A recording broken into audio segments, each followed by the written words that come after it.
This is sir Imran and you are watching Sindh job academy YouTube channel. हाणे अॼु जे हिन video lecture में पाण हल कंदासीं मॉक टेस्ट 22। हाणे यादि रखो ही जेका मॉक टेस्ट 22 मूं ठाही आहे ही बिल्कुलु IBA जे पैटर्न मुताबिक़ थियल आहे। इन जे करे जंहिं बि ही टेस्ट नाहे ॾिनी महिरबानी करे सभ खां पहिरें ही टेस्ट अटैम्प्ट करे तव्हांखे अंदाज़ो लॻी वेंदो त कहिड़े सब्जेक्ट जा केतिरा क्वेश्चन्स ईंदा ऐं कहिड़े टॉपिक मां केतिरा क्वेश्चन्स ईंदा। त ही टेस्ट लाज़मी हल कयो ऐं उन खां अलावा जंहिं ही टेस्ट ॾिनी आहे उहो पंहिंजो स्कोर लाज़मी कमेंट कंदा। हाणे टोटल जेका MCQs आहिनि हिन टेस्ट में उहा आहिनि 100 ऐं पासिंग मार्क्स रखिया विया आहिनि 60। अचो था हिन टेस्ट खे हल कयूं। हाणे यादि रखो ही वीडियो जेको आहे त लेंथी ज़रूरु थींदो, छो जो मां डिटेल सां हिन टेस्ट खे सम्झाईंदुसि, त सब्र सां कमु वठो ऐं वीडियो खे पूरो ॾिसो। त टोटल असांजा MCQs 100 आहिनि, ठीकु आहे। उनखे हल करण लाइ काफ़ी टाइम लॻंदो। हाणे सभ खां पहिरें त असां वटि 10 MCQs आहिनि रीडिंग एंड कॉम्प्रीहेंशन जा, ठीकु आहे। रीडिंग एंड कॉम्प्रीहेंशन जा तव्हांखे ॿुधाए चुको आहियां त इंग्लिश जा केतिरा MCQs ईंदा। IBA मैट्रिक टेस्ट में 40 MCQs हूंदा, ठीकु आहे। हाणे जेका 40 MCQs हूंदा तव्हांखे अंदाज़ो लॻी वेंदो त इहा कहिड़े कहिड़े टॉपिक्स मंझां अचनि था पिया। त ही टेस्ट इन लाइ तमामु अहम आहे, आख़िर ताईं हिन खे ॾिसो। त सभ खां पहिरियां असां वटि आहे रीडिंग एंड कॉम्प्रीहेंशन। हाणे रीडिंग एंड कॉम्प्रीहेंशन जा जेका टोटल क्वेश्चन्स पुछिया वेंदा उहा हूंदा 10, ठीकु आहे। तव्हांखे छा मिलियल हूंदो, हिकु पैसेज, उन पैसेज खे तव्हां रीड कंदा वे केयरफुली, ध्यान सां, ठीकु आहे। ऐं उन पैसेज मां ई IBA वारा क्वेश्चन्स तव्हांखां पुछंदा, तव्हांखे जवाबु ॾियणो आहे। रीडिंग ऐं कॉम्प्रीहेंशन हूंदी छा आहे, तव्हांखे पहिरें बि सम्झाए चुको आहियां। कॉम्प्रीहेंशन जो मतिलबु हूंदो आहे समझ, कॉम्प्रीहेंशन जो मतिलबु छा हूंदो आहे, समझ। ऐं रीडिंग जो मतिलबु छा हूंदो आहे, पढ़णु। तव्हांखे सिर्फ़ु पढ़णो न आहे बल्कि सम्झी करे उन पैसेज खे छा करिणो आहे, पढ़णो आहे, ठीकु आहे। त उनखे चइबो आहे रीडिंग एंड कॉम्प्रीहेंशन।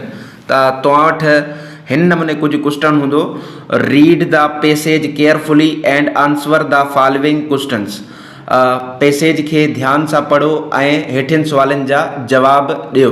हाणे असां वटि जेको पैसेज आहे, ठीकु आहे, तव्हां ॾिसी सघो था हीअ असां वटि हिकु लेंथी पैसेज आहे ऐं उन बाबति क्वेश्चन्स पुछिया विया आहिनि। हाणे हिकु तरीक़ो तव्हांखे मां ॾियां थो पियो, हिते ट्रिक ॾियां थो त पैसेज खे रीड करण खां पहिरें तव्हां छा कयो, जेके तव्हांखे 10 MCQs मिलियल आहिनि, ठीकु आहे, तव्हां उनखे गौर करे वठो। इन सां छा थींदो, इन सां ईअं थींदो त जॾहिं तव्हां क्वेश्चन्स पहिरें पढ़ंदा वे MCQs त तव्हांखे अंदाज़ो लॻी वेंदो जॾहिं तव्हां पैसेज खे रीड कंदा वे त ही MCQs हिन पैसेज जी लाइन मां वरितो वियो आहे। त इन करे मां बि कोशिशि कयां थो अॼु तव्हांखे इन पैटर्न ते पढ़ायां, ठीकु आहे। त पहिरियों क्वेश्चन असां वटि छा मिलियल आहे, what is the main idea of the passage. त पैसेज जो मेन आइडिया कहिड़ो आहे, ठीकु आहे। हाणे जॾहिं तव्हां पैसेज खे रीड कंदा वे तव्हांखे अंदाज़ो लॻी वेंदो। उनखां पोइ सेकेंड क्वेश्चन छा मिलियल आहे, according to the passage what does failure teach us. Passage जे मुताबिक़ जेका फेलियर आहे, नाकामी आहे, असांखे छा थी सेखारे, ठीकु आहे। हीअ क्वेश्चन बि तव्हांखे पैसेज मां मिली वेंदो। उनखां अलावा क्वेश्चन नंबर 3 हिते पुछियो वियो आहे, what quality is shown by people who keep trying after failure. मतिलबु कि उन्हनि माण्हुनि जी कहिड़ी क्वालिटी ॿुधाई वई आहे जेके नाकामी खां पोइ बि कोशिशि कंदा रहंदा आहिनि। त हीअ बि तव्हांखे इन जो जवाबु पैसेज मां मिली वेंदो। उनखां पोइ why is Thomas Edison mentioned in the passage. हाणे पैसेज जॾहिं तव्हां रीड कंदा वे तव्हांखे ख़बर पइजी वेंदी त थॉमस एडिसन जो नालो हिते मैंशन थियल आहे। त थॉमस एडिसन छा कयो, ठीकु आहे, केतिरी दफ़ा कोशिशि कई, त इहा इंफॉर्मेशन तव्हांखे पैसेज मां ई मिली वेंदी। उनखां अलावा क्वेश्चन नंबर 5 MCQs हिते पुछियो वियो आहे, what helps us grow wiser and more capable. त कहिड़ी शइ आहे जेका असांखे ज़्यादा अक़लमंद ऐं ज़्यादा लाइक़ बणाए थी पई, त उहा पैसेज मां तव्हांखे ख़बर पइजी वेंदी। उनखां पोइ question number 6, according to the passage what is more important than luck. Passage जे मुताबिक़ लक यानी कि जंहिंखे तव्हां चवंदा ख़ुशकिस्मती, ठीकु आहे, उनखां वधीक कहिड़ी शइ आहे। उनखां अलावा question number 7, what is the synonym of strive as used in the passage. हाणे पैसेज में हिकु वर्ड इस्तेमालु थियल आहे स्ट्राइव। स्ट्राइव जो मतिलबु छा आहे, ठीकु आहे, इन जो साइनोनिम ॿुधाइणो आहे। तव्हां पैसेज खे सम्झी करे इहो ॿुधाए सघो था पिया। उनखां अलावा question number 8, what is the synonym of perseverance from the context. Perseverance जो मतलब छा हूंदो आहे, साबित कदमी। ठीकु आहे, त इन जो साइनोनिम छा थींदो, इहो बि पैसेज में तव्हांखे ख़बर पइजी वेंदी। उनखां अलावा क्वेश्चन नंबर 9 हिते मिलियल आहे, what is the synonym of capable as used in the passage. Passage में हिकु वर्ड इस्तेमालु थियल आहे केपेबल, त उनजो साइनोनिम छा थींदो, इहो बि तव्हांखे पैसेज में ख़बर पइजी वेंदी। क्वेश्चन नंबर 10 आहे, what is the synonym of determination as used in the passage. Determination जो साइनोनिम छा थींदो। हाणे ही वर्ड बि इस्तेमालु थियल आहे पैसेज में।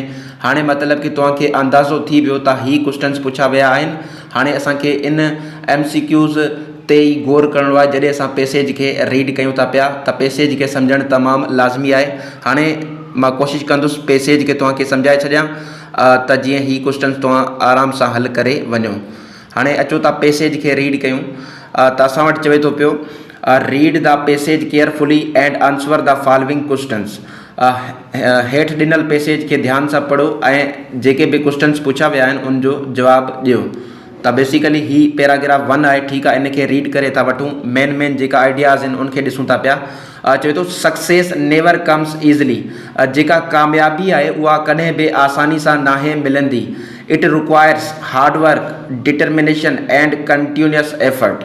हाणे कामयाबी जे लाइ छा ज़रूरी आहे, हिकु त हार्डवर्क, सख़्तु महिनत, ॿियो डिटर्मिनेशन माना पुख़्तो इरादो या अज़म, एंड कंटिन्यूअस एफर्ट ऐं लगातार कोशिश। ठीकु आहे, इहा 3 शयूं कामयाबी जे लाइ ज़रूरी आहिनि। Many people dream of achieving great things but only those हू स्ट्राइव। हाणे स्ट्राइव वर्ड मिलियल हुयो। ठीकु आहे, उनजो असांखे साइनोनिम ॿुधाइणो हुयो। ॾिसो, इन जी करे तव्हांखे चयो त पहिरें MCQs खे पढ़ी वठो, बाद में जेको आहे तव्हां पैसेज ते अचो। त चवे थो many people dream of achieving great things. काफ़ी सारा माण्हू जेको आहे त ख्वाब ॾिसंदा आहिनि त असां अज़ीम शयूं कंदासीं, हासिलु कंदासीं। बट ओनली दोज़ हू strive consistently can turn their dreams into reality. चए थो काफ़ी सारा माण्हू त मतिलबु कि ख्वाब में चवंदा आहिनि त असीं जेको आहे त हे शयूं हासिलु कंदासीं, लेकिन उन्हनि मां कुझु हूंदा आहिनि जेके लगातार महिनत करे पंहिंजे ख्वाबनि खे हक़ीक़त में तब्दील कंदा आहिनि। त स्ट्राइव हिते जेको वर्ड आहे इन जो मतिलबु छा आहे, इन जो मतिलबु आहे सख़्तु महिनत करणु, try hard, work hard. Consistently मतिलबु मुसलसल। हाणे उनखां पोइ असां वटि मिलियल आहे, a person who keeps trying. उहो माण्हू जेको लगातार महिनत कंदो रहे थो।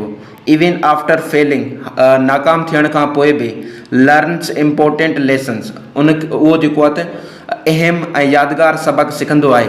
एंड बिकम्स स्ट्रोंगर, ऐं मज़बूत थींदो आहे। Failure is not the end. यादि रखो, जेका नाकामी आहे उहो ख़ात्मो नाहे। It is a stepping stone to success. इहो कामयाबी जी तरफ़ हिकु क़दम आहे। इहो कामयाबी जी तरफ़ हिकु क़दम आहे। पैराग्राफ 1 उम्मीद आहे तव्हांखे सम्झ आयो हूंदो। हाणे ही पैराग्राफ नंबर 2 आहे, इनखे पढ़ी था वठूं। चवे थो हिस्ट्री, तारीख़ is full of examples of individuals. तारीख़ जेको आहे त उन्हनि माण्हुनि सां भरियल आहे। हू फेस्ड रिजेक्शन, जंहिंखे रिजेक्ट कयो वियो, रद्द कयो वियो। एंड डिसअपॉइंटमेंट, जंहिंखे मायूस कयो वियो। बट नेवर गिव अप, लेकिन उन्हनि कॾहिं बि पंहिंजी कोशिश न छॾी। थॉमस एडिसन, ॾिसो थॉमस एडिसन जो सुवाल पुछियो वियो हुयो MCQs में, अगरि तव्हांखे यादि हुजे। Thomas Edison the inventor of the electric bulb. हाणे इलेक्ट्रिक बल्ब खे कंहिं ईजाद कयो, Thomas Edison. Failed thousands of times. ठीकु आहे, मतिलबु कि हज़ारें दफ़ा नाकाम थियो। बिफोर ही फाइनली सक्सीडेड, आख़िरकार जेको आहे त कामयाबु थी वियो। लेकिन कामयाबु थियण खां पहिरें उन जेको आहे त हज़ारें दफ़ा कोशिशूं कयूं।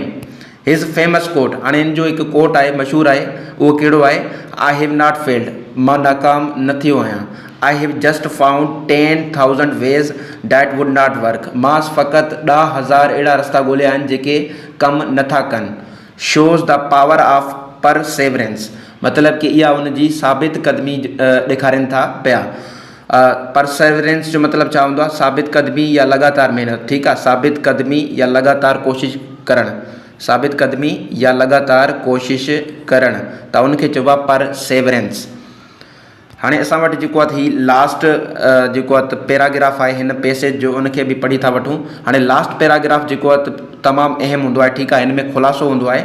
चए थो ट्राइंग अगेन, ॿीहर कोशिशि करणु, एंड अगेन बिल्ड्स कॉन्फिडेंस, ऐं ॿीहर पंहिंजो कॉन्फिडेंस बिल्ड करणु, एंड इम्प्रूव स्किल्स, ऐं पंहिंजा जेका स्किल्स आहिनि उनखे इम्प्रूव करणु।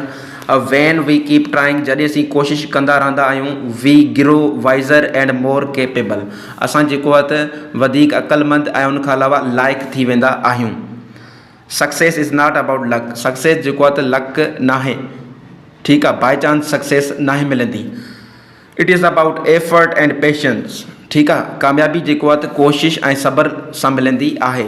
दोज़ हू बिलीव इन देमसेल्स, उहे माण्हू जेके पंहिंजो पाण ते यकीन कंदा आहिनि, एंड कंटिन्यू टू ट्राई, ऐं लगातार कोशिशि कंदा रहंदा आहिनि, इवन इन टफ टाइम्स, हालांकि मुश्किल वक़्तनि में, इवेंचुअली आख़िरकार, अचीव देयर गोल्स, पंहिंजा मक़ासिद हासिल करे वठंदा आहिनि। हाणे ॾिसो केतिरो ईज़ी थी वियो। हाणे असां मिंटनि में जेका 10 MCQs मिलियल आहिनि उनखे हल करे था वठूं।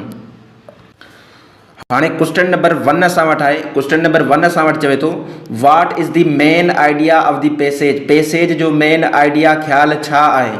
ऑप्शन ए मिलियल आहे सक्सेस डिपेंड्स ऑन मनी, बिल्कुलु ग़लति आहे। ऑप्शन बी आहे ट्राइंग लीड्स टू सक्सेस, बिल्कुलु करेक्ट आहे। त जेका कोशिशि आहे उहा ई कामयाबी जी तरफ़ वठी वेंदी आहे। ऑप्शन बी हिते करेक्ट आहे। क्वेश्चन नंबर 2 असां वटि चवे थो पियो, according to the passage what does failure teach us, passage जे मुताबिक़ जेका नाकामी आहे उहा असांखे छा थी सेखारे। ऑप्शन ए आहे टू गिव अप, छॾे ॾियणु, बिल्कुलु इनकरेक्ट आहे। ऑप्शन बी आहे टू वर्क लेस, घटि कमु कयूं, बिल्कुलु ग़लति आहे। ऑप्शन सी आहे इम्पोर्टेंट लेसन्स। ऑप्शन डी आहे that success is not possible, त कामयाबी मुमकिन ई न आहे, हीअ बि ग़लति आहे। त करेक्ट आंसर छा थींदो, option number C important lessons. जेका नाकामी आहे उहा असांखे इम्पोर्टेंट लेसन्स, अहम सबक़ सेखारींदी आहे। क्वेश्चन नंबर 3 असां वटि चवे थो पियो, what quality is shown by people who keep trying after failure, ठीकु आहे, चए थो उहे माण्हू जेके नाकामी खां पोइ बि लगातार कोशिशि कंदा रहंदा आहिनि, ठीकु आहे, उनजी कहिड़ी क्वालिटी शो कई वई आहे। त तव्हांखे मां ॿुधायुमि उहा कहिड़ी क्वालिटी शो कई वई आहे, परसेवरेंस। ऑप्शन सी हिते करेक्ट आहे। परसेवरेंस जो मतिलबु हूंदो आहे साबित क़दमी, लगातार कोशिशि करणु, महिनत करणु, ठीकु आहे। क्वेश्चन नंबर 4 चए थो, why is Thomas Edison mentioned in the passage, Thomas Edison खे छाजे लाइ हिन पैसेज में मैंशन कयो वियो आहे। ऑप्शन ए आहे ही नेवर फेल्ड, छा उहो कॾहिं बि नाकाम न थियो, हीअ ग़लति आहे। ऑप्शन बी आहे ही वॉज लकी, बिल्कुलु ग़लति आहे। ऑप्शन सी आहे ही रिप्रेजेंट सक्सेस थ्रू एफर्ट, त हीअ ऑप्शन छा आहे, करेक्ट आहे। हुन जेको आहे त कामयाबी खे पंहिंजी कोशिशुनि ज़रिए उनजी नुमाइंदगी कई। ऑप्शन सी हिते करेक्ट आहे। क्वेश्चन नंबर 5 असां वटि चवे थो पियो, what helps us grow wiser and more capable, कहिड़ी शइ आहे जेका असांखे वधीक अक़लमंद ऐं लाइक़ बणाए थी। ऑप्शन ए आहे रेस्टिंग, ग़लति। ऑप्शन बी आहे कंप्लेनिंग, ग़लति। ऑप्शन सी आहे रिपीटिंग मिस्टेक्स।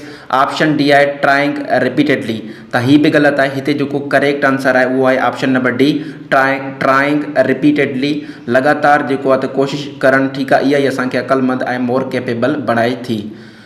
क्वेश्चन नंबर 6 असां वटि चवे थो पियो, according to the passage what is more important than luck, passage जे मुताबिक़ जेको आहे त लक खां वधीक कहिड़ी शइ आहे, ठीकु आहे। त ऑप्शन ए आहे मनी, ग़लति। ऑप्शन बी आहे टैलेंट, ग़लति। ऑप्शन सी आहे एफर्ट्स एंड पेशेंस, तव्हांजी कोशिशूं ऐं तव्हांजो सब्र, ठीकु आहे, हिते ऑप्शन सी करेक्ट आहे। क्वेश्चन नंबर 7 असां वटि आहे, what is the synonym of strive as used in the passage, चए थो स्ट्राइव जो साइनोनिम छा आहे जेको पैसेज में इस्तेमालु कयो वियो आहे। स्ट्राइव जो मतिलबु हूंदो आहे सख़्तु कोशिशि करणु, सख़्तु कोशिशि करणु, त इन जो साइनोनिम हिते छा थींदो, option number B try hard, सख़्तु कोशिशि करणु। क्वेश्चन नंबर 8 असां वटि चवे थो पियो, what is the synonym of perseverance from the context, context में परसेवरेंस जो मतिलबु छा आहे, इन जो साइनोनिम छा आहे, ठीकु आहे। परसेवरेंस मतिलबु लगातार कोशिशि करणु, साबित क़दमी सां रहणु, ठीकु आहे, त ऑप्शन बी हिते करेक्ट आहे, कंटिन्यूअस एफर्ट, लगातार कोशिशूं। क्वेश्चन नंबर 9 असां वटि चवे थो पियो, what is the synonym of capable as used in the passage, capable जो साइनोनिम छा आहे जेको पैसेज में इस्तेमालु कयो वियो आहे। त केपेबल माना लाइक हुजणु, ठीकु आहे। त इन जो साइनोनिम छा थी वेंदो? Option number C able. Able माना लाइक थियणु।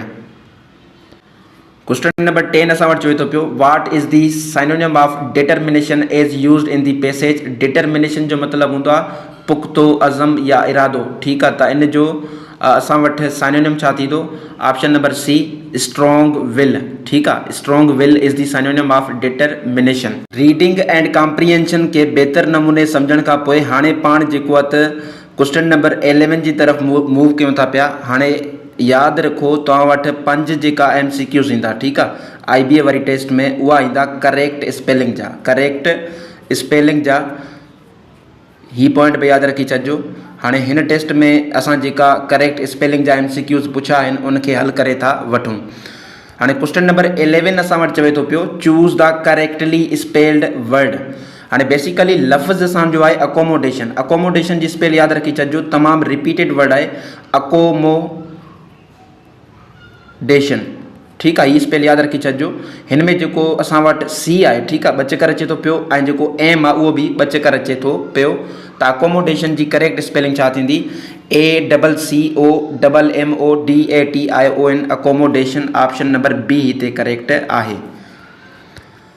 क्वेश्चन नंबर 12 असां वटि चवे थो पियो choose the correctly spelled word, ठीकु आहे। हाणे बेसिकली हिते लफ़्ज़ असां वटि मिलियल आहे कॉन्सिएंशियस। कॉन्सिएंशियस, ठीकु आहे। कॉन्सिएंशियस त हीअ स्पेल आहे कॉन SCIENTIOUS, ठीकु आहे। कॉन्सिएंशियस जो मतिलबु छा हूंदो आहे? जेको शख़्स बाज़मीर हुजे, ईमानदार हुजे, ठीकु आहे, त उनखे चइबो आहे कॉन्सिएंशियस। कॉन्सिएंशियस त स्पेल छा आहे? CON, con SCIENTIOUS, कॉन्सिएंशियस।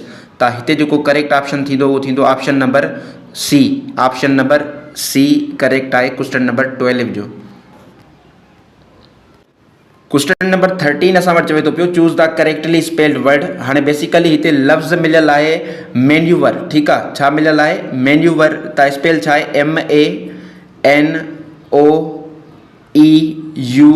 MANOEUVRE, manoeuvre. हिन खे असां छा पढ़ंदासीं? मैन्यूवर। हाणे मैन्यूवर जो मतिलबु छा हूंदो आहे? चाल चलत हलणु या तदबीर करणु, ठीकु आहे। तदबीर करणु या चाल चलत हलणु, त उनखे चइबो आहे मैन्यूवर। ऑप्शन जेको आहे स्पेलिंग छा अथसि?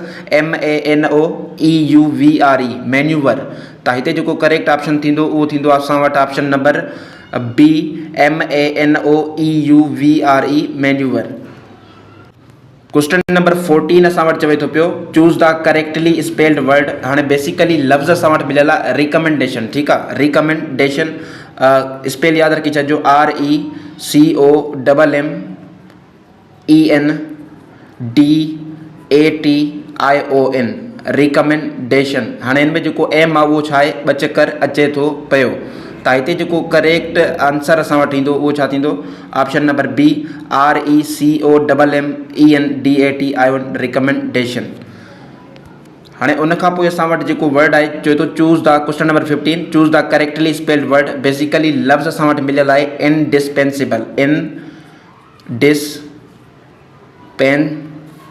इनडिस्पेंसिबल त ही करेक्ट स्पेलिंग आहे INDISPENSABLE। त हिते जेको करेक्ट ऑप्शन थींदो असां वटि इनडिस्पेंसिबल जो उहो छा थींदो? ऑप्शन नंबर सी INDISPENSABLE, ठीकु आहे। इनडिस्पेंसिबल माना ज़रूरी। इन जो मतिलबु छा हूंदो आहे? ज़रूरी या अहम, ज़रूरी या अहम। त ही 5 MCQs हुया करेक्ट स्पेलिंग जा। 16 असां वटि चवे थो पियो identify the part with an error. तव्हांखे हिकु जुमिलो मिलियल आहे, ठीकु आहे। उन जुमिले में मिस्टेक आहे, उहा मिस्टेक कहिड़े ऑप्शन में आहे उहो तव्हांखे चूज़ करिणो आहे। हाणे यादि रखो ही टॉपिक आहे एरर डिटेक्शन जो। Error detection. हाणे एरर डिटेक्शन जा घणा MCQs ईंदा तव्हांजा? एरर डिटेक्शन जा तव्हांजा 5 MCQs ईंदा। घणा MCQs ईंदा? 5 MCQs पुछा वेंदा। त इन जे करे हिनखे सम्झो थोरो, ही मुश्किल आहे तव्हांजे लाइ, छो जो ग्रामर तव्हां डिटेल सां नाहे पढ़ी। त क्वेश्चन नंबर 16 असां वटि चवे थो पियो identify the part with an error. हाणे असां वटि बेसिकली सेंटेंस छा मिलियल आहे पूरो? He runs fastly in the race to win the prize. ही कंप्लीट सेंटेंस आहे। He runs fastly in the race to win the prize. हाणे चओ थो ग़लती मिस्टेक कंहिं में आहे, त मिस्टेक जेका हिते आहे उहा आहे असां वटि ऑप्शन नंबर ए में, ही रन्स फास्टली। ठीकु आहे, हाणे यादि रखो ही फास्टली न थींदो, फास्टली हिते न थींदो, हिते थींदो बल्कि फास्ट। छा थींदो? फास्ट। जीअं असां हिकु सिंपल सेंटेंस ठाहियूं था, he runs fast, he runs fast. ठीकु आहे, हाणे जेकॾहिं मां लिखां ही रन्स फास्टली त इहो छा थींदो? ग़लति थींदो। फास्ट न ईंदो बल्कि एडवर्ब, फास्टली न ईंदो बल्कि एडवर्ब फास्ट ईंदो। ठीकु आहे, एल वाई असां न ॾींदासीं, फास्ट ई हणंदासीं। जेकॾहिं फास्ट वर्ब खां बाद में मिलियल आहे त फास्ट हणंदासीं, उहो एडवर्ब जो कमु कंदो। इन जे करे जेका हिते मिस्टेक आहे बेसिकली उहा किथे आहे? ऑप्शन नंबर ए में आहे, फास्टली में। क्वेश्चन नंबर 17 असां वटि चवे थो पियो identify the part with an error. ठीकु आहे, हाणे असां वटि जेको कंप्लीट सेंटेंस मिलियल आहे, छा मिलियल आहे? The teacher gave us a useful advice before the exam. हाणे हिते जेका ग़लती आहे बेसिकली ऑप्शन नंबर सी में आहे। ॾिसो एडवाइस। ठीकु आहे, हाणे हे जेको एडवाइस आहे, ठीकु आहे, ADVISE, ही जेको एडवाइस आहे जो मतिलबु आहे सलाह ॾियणु। ही वर्ब आहे। ठीकु आहे, हिते वर्ब लॻंदो ई न, छो जो आर्टिकल लॻल आहे। ठीकु आहे, ऐं जेको आहे एडजेक्टिव यूज़ थियल आहे उहो इस्तेमालु थींदो आहे नाउन सां, त इन जे करे हिते एडवाइस SE वारो इस्तेमालु न थींदो बल्कि नाउन थींदो ADVICE, एडवाइस। ठीकु आहे, हीउ जेको असांजो एडवाइस आहे जो मतिलबु आहे सलाह। स्पेलिंग में थोड़ो फ़र्क़ु आहे, वर्ब में जेको आहे त एडवाइस में एस अचे पियो ऐं जेको आहे नाउन में सी अचे थो पियो, त हीअ असांजो नाउन आहे। ठीकु आहे, हिते नाउन अचणु खपे, इन जे करे जेका मिस्टेक आहे उहा कंहिं में आहे? ऑप्शन नंबर सी में आहे। क्वेश्चन नंबर असां वटि चवे थो पियो 18 identify the part with an error. हाणे बेसिकली जेको करेक्ट जेको असां वटि मुकमल सेंटेंस मिलियल आहे उहो कहिड़ो आहे? They are planning to joyful the moment. हाणे दे आर प्लानिंग टू खां पोइ असांखे छा ॾियणो आहे? वर्ब जी फर्स्ट फॉर्म ॾियणी आहे। ठीकु आहे, हिते आयल आहे जॉयफुल, इहो त एडजेक्टिव आहे, इहो न थींदो। हिते वर्ब जी फर्स्ट फॉर्म ॾियणी आहे, त जॉयफुल जो वर्ब छा थींदो? इंजॉय। छा थींदो? इंजॉय। त हिते जॉयफुल न अचणु खपे, हिते अचणु खपे इंजॉय। ठीकु आहे, इन जे करे जेका मिस्टेक आहे उहा ऑप्शन नंबर सी में आहे। They are planning to enjoy the moment. Question number 19 असां वटि चवे थो पियो identify the part with an error. असां वटि बेसिकली सेंटेंस मिलियल आहे she sings beautiful in the competition. हाणे यादि रखो सिंग असांजो वर्ब आहे। ठीकु आहे, हिते जेको हे ब्यूटीफुल आहे ही मॉडिफाई करे थो, मीनिंग में इज़ाफ़ो करे थो सिंग, वर्ब सिंग में। त वर्ब खे केरु मॉडिफाई कंदो आहे? एडवर्ब। त इन जे करे हिते ब्यूटीफुल न ईंदो बल्कि अचणु खपे आहे ब्यूटीफुली। छा अचणु खपे आहे? ब्यूटीफुली। ठीकु आहे, ख़ूबसूरती सां। त हिते जेका मिस्टेक थी उहा कंहिं में थी? ऑप्शन नंबर बी में थी। क्वेश्चन नंबर 20 असां वटि चवे थो पियो identify the part with an error. ठीकु आहे, बेसिकली सेंटेंस असां वटि छा मिलियल आहे? The honesty of the student impressed the principal. यानी कि जेका शागिर्द जी ईमानदारी हुई उन जेको आहे इम्प्रेस कयो कंहिंखे? प्रिंसिपल खे। त हिते कहिड़े पार्ट में सेंटेंस जंहिंमें मिस्टेक आहे उहो ॾिसूं था पिया। त बेसिकली ही जेको असां वटि सेंटेंस आहे the honesty of the student impressed the principal. हाणे इन में मूंखे का बि मिस्टेक नज़र न आई। ही सेंटेंस जेको आहे ग्रामेटिकली करेक्ट आहे, इन जे करे ऑप्शन डी हिते करेक्ट आहे, ऑप्शन डी करेक्ट आहे। क्वेश्चन नंबर 20 में नो एरर, हिन में को बि एरर न आहे, ही सेंटेंस ग्रामेटिकली करेक्ट आहे। हाणे क्वेश्चन नंबर 21 असां वटि चवे थो पियो he was accused dash stealing confidential documents. हाणे यादि रखो असां वटि IB वरी टेस्ट में 5 MCQs इंग्लिश में छा जा ईंदा? प्रीपोजिशन जा ईंदा, प्रीपोजिशन्स जा ईंदा। त प्रीपोजिशन्स ते काफ़ी मूं लेक्चर ठाहिया आहिनि। ठीकु आहे, तव्हां उहा ॾिसी ऐं चेक करे सघो था पिया। त असां हिन टेस्ट खे हल कयूं था पिया। त क्वेश्चन नंबर 21 चवे थो ही वॉज अक्यूज़्ड, मतिलबु कि हुन ते इल्ज़ाम हयो वियो डैश स्टीलिंग कॉन्फिडेंशियल डॉक्यूमेंट्स। हाणे यादि रखो ही जेको वर्ड आहे अक्यूज़्ड, ठीकु आहे, इहो हमेशह पाण सां गॾु प्रीपोजिशन छा खणंदो आहे? ऑफ। त इन जे करे ऑप्शन बी हिते करेक्ट आहे। He was accused of stealing confidential documents. Question number 22 असां वटि चवे थो पियो she has no control dash her emotions when under pressure. मतिलबु कि जॾहिं हूअ अंडर प्रेशर हूंदी आहे त हुनखे पंहिंजे इमोशन्स ते कंट्रोल नाहे रहंदो, पंहिंजे जज़्बात ते कंट्रोल नाहे रहंदो। त ऑप्शन ए हिते करेक्ट आहे। She has no control her emotions when under pressure. Question number असां वटि 23 चवे थो पियो द मैनेजर इंसिस्टेड मैनेजर जेको आहे ज़ोर भरियो dash seeing the report immediately ठीकु आहे। हाणे हिते जेको वर्ड इस्तेमालु थियल आहे इंसिस्टेड जंहिंजो मतिलबु आहे ज़ोर भरणु इसरार करणु त इहो हमेशह पाण सां गॾु प्रीपोजिशन खणंदो आहे ऑन त इन जे करे करेक्ट ऑप्शन छा थींदो option number C on the manager insisted on seeing the report immediately. Question number 24 असां वटि चवे थो पियो ही इज़ प्रोफिशेंट माना माहिर dash both English and French. हाणे प्रोफिशेंट वर्ड पाण सां गॾु प्रीपोजिशन खणंदो आहे इन ठीकु आहे मतिलबु कि हू इंग्लिश ऐं फ्रेंच में माहिर आहे त हिते करेक्ट ऑप्शन छा थींदो option number A he is proficient in both English and French. Question number 25 असां वटि चवे थो पियो the book consists dash 10 chapters on world history. हाणे कंसिस्ट माना मुश्तमिल हुजणु ठीकु आहे इहो पाण सां गॾु हमेशह कहिड़ो प्रीपोजिशन खणंदो आहे ऑफ खणंदो आहे कंसिस्ट ठीकु आहे the book consist of 10 chapters on world history option A हिते करेक्ट आहे। त उमेद आहे त प्रीपोजिशन जा क्वेश्चन बि तव्हांखे सम्झ आया हूंदा। क्वेश्चन नंबर असां वटि 26 आहे चवे थो choose the sentence with correct sentence structure यानी कि तव्हां वटि 5 MCQs सेंटेंस स्ट्रक्चर जा ईंदा IBA वरी टेस्ट में। हाणे असां वटि हिकु सेंटेंस मिलियल आहे ठीकु आहे त 4 ऑप्शन्स मिलियल आहिनि त उन मां कहिड़ो सेंटेंस आहे जेको करेक्ट नमूने लिखियो वियो आहे उन जी स्ट्रक्चर सही आहे त हिते जेको करेक्ट ऑप्शन आहे उहो थींदो option number D I have never seen such beautiful painting. सॼो मसइलो छाजो हुयो नेवर हिकु एडवर्ब आहे फ्रीक्वेंसी आहे जंहिंजो मतिलबु आहे कॾहिं बि न ठीकु आहे इहो मेन वर्ब खां पहिरें इस्तेमालु कयो वेंदो आहे। मेन वर्ब असांजो आहे सीन ठीकु आहे third form of the verb तौरु इस्तेमालु कयो वियो आहे त सीन खां पहिरें असांजो छा ईंदो एडवर्ब आहे फ्रीक्वेंसी नेवर त इन जे करे जेको करेक्ट तरह स्ट्रक्चर आहे सेंटेंस जी उहो आहे option number D. Question number असां वटि चवे थो पियो 27 चवे थो choose the correctly structured sentence ठीकु आहे उहो सेंटेंस चूज़ कयो जंहिंजी स्ट्रक्चर करेक्ट आहे। हाणे हिते जेको करेक्ट आंसर असां वटि आहे उहो आहे option number A hardly had she left the house when it started to rain. हाणे यादि रखो हीअ जेका असां वटि स्ट्रक्चर आहे हार्डली जंहिंजो मतिलबु हूंदो आहे बमुश्किल सां ठीकु आहे उन खां पोइ तव्हांखे छा ॾियणो आहे हेड ॾियणो आहे ठीकु आहे हार्डली खां पोइ तव्हांखे डायरेक्ट हेड ॾियणो आहे पोइ जेको सेंटेंस आहे ठीकु आहे she left the house when it started to rain ऐं हार्डली ईंदो त छा ईंदो असांजो कंजक्शन वैन ईंदो इहो पॉइंट बि यादि रखी छॾिजो hardly she left the house बमुश्किल सां हुन जीअं घरु छॾियो when it started to rain त बारिश शुरू थी पई त ऑप्शन ए हिते करेक्ट आहे। क्वेश्चन नंबर 28 असां वटि चवे थो choose the grammatically correct sentence grammatically correct sentence तव्हां चूज़ कयो। हाणे ऑप्शन नंबर ए आहे neither the teacher or the students. हाणे नाइदर आयो आहे त हिते आर न ईंदो ठीकु आहे हिते अचणु खपे नार हीअ ऑप्शन ग़लति।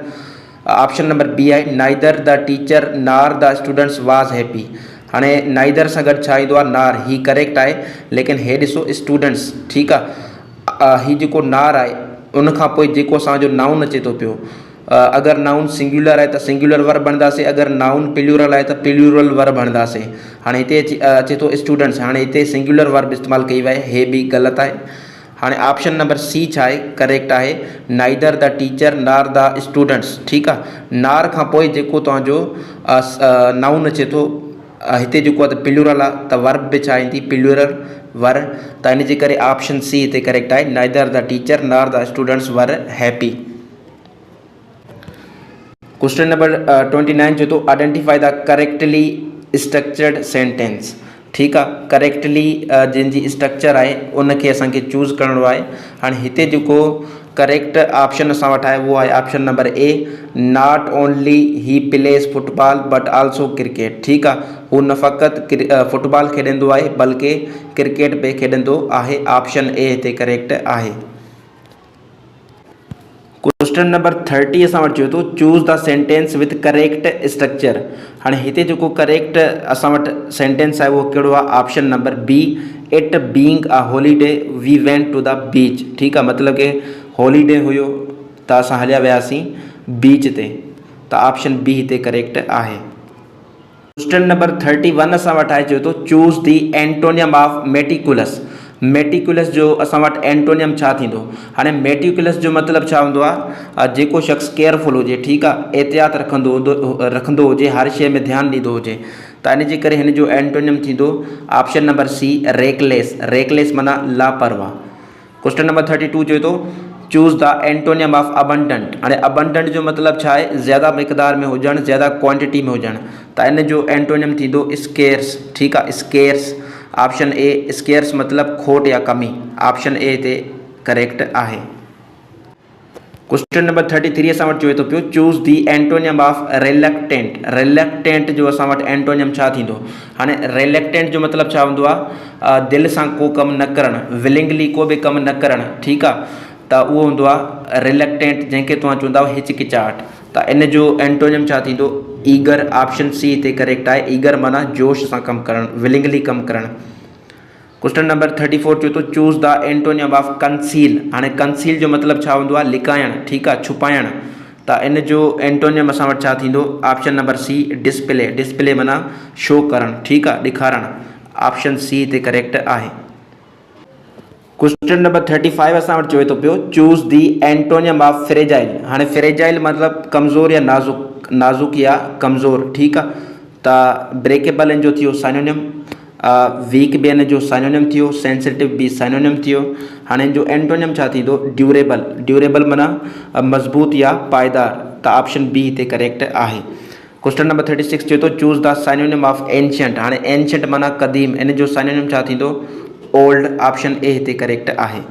क्वेश्चन नंबर 37 चए थो choose the synonym of bravery. Bravery माना बहादुरी, इन जो साइनोनिम छा थींदो ऑप्शन नंबर बी करेज, हिम्मत। ठीकु आहे। क्वेश्चन नंबर 38 चए थो choose the synonym of rapid. Rapid जो असां वटि साइनोनिम छा थींदो रैपिड माना तेज़, त साइनोनिम थींदो फास्ट। ऑप्शन सी हिते करेक्ट आहे। क्वेश्चन नंबर 39 चए थो choose the synonym of liberty. Liberty माना आज़ादी, त इन जो साइनोनिम असां वटि छा थींदो, इन जो साइनोनिम थींदो असां वटि फ्रीडम। ऑप्शन बी हिते करेक्ट आहे। Freedom is the synonym of liberty.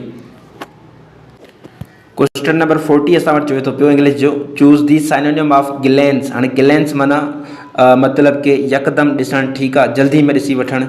त इन जे करे ऑप्शन बी हिते करेक्ट आहे। लुक क्विकली, तेज़ी सां या जल्दी सां ॾिसणु।